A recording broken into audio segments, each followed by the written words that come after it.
আল্লাহর নবী রাহমাতুল লিল আলামিন একজন মুসাফিরের কথা উল্লেখ করলেন।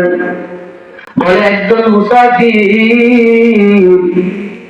তার গায়ের মধ্যে ময়লা বালু ধুলা বালু, কাপড় ধুলা বালু, তার গাড়ির মধ্যে ধুলা বালু। একজন মুসাফির আসমানের দিকে দিয়ে হাত তুলিয়া আল্লাহ দরবারে বলে, আল্লাহ ইয়া রব্বি ইয়া রব্বি ইয়া রব্বি, মানে আল্লাহর কাছে চাইতাছি, তার হাজত গুলা আল্লাহর কাছে বলতেছে।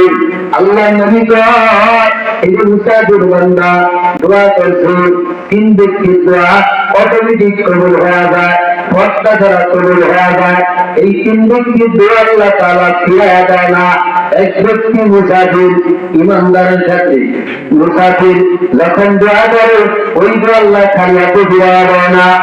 আর মাধ্যম বান্দা যখন দোয়া করে, মাধ্যম যখন দোয়া করে ওই ব্যক্তির দোয়া খালিয়াতে ফিরাইয়া দেয় না, দোয়া নিশ্চিত হয় না।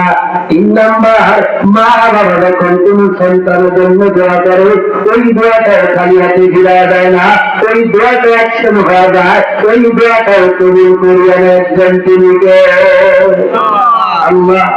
ওই যে মুসাফির দোয়া করবে, দোয়া তো কবুল।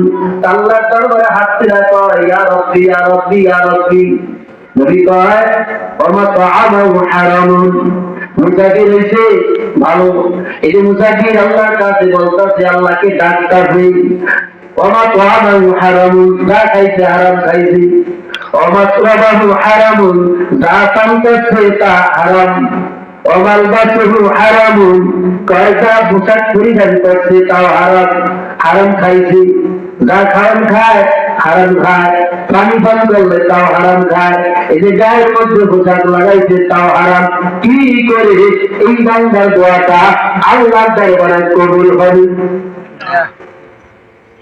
চিন্তা করেন, কি করে এই হারাম খাইয়া, হারাম ভক্ষণ করিয়া, হারাম পোশাক পরিধান করিয়া আল্লাহ দরবারে দোয়া করে, কি করে বান্দার দোয়াটা কবুল হবে? কেমনে দোয়া কবুল হবে? এটা আপনার শিক্ষায় দুঃখায় হারাম খাই, নামাজ পড়ি কীর্তি হয় না, মজা হয় না, এই নামাজটা কবুল তো হবে না। কারণ যা খাই হারাম খাই, হারাম খাই না। পোশাক পরিধান করছি হারাম টাকা দিয়া কিনছি, ঠিক না? যা করি সব হারাম। হজ করি 1 লক্ষ টাকা দিয়া, তাও হারাম। জাকাত দেই, মানুষের দান চর্চা করি, সেজদা দিই, রুকু সেজদা করি, নামাজ পড়ি, যা করি সব হারাম, কোনটাই হালাল না। কি করে এই নামাজ পড়া জান্নাতে যাবো? এই নামাজ কেমন আল্লাহ দরবারে কবুল হবে? কঠিন কারণ হারাম খাই ইবাদত করলে কবুল হবে না, ঠিক না?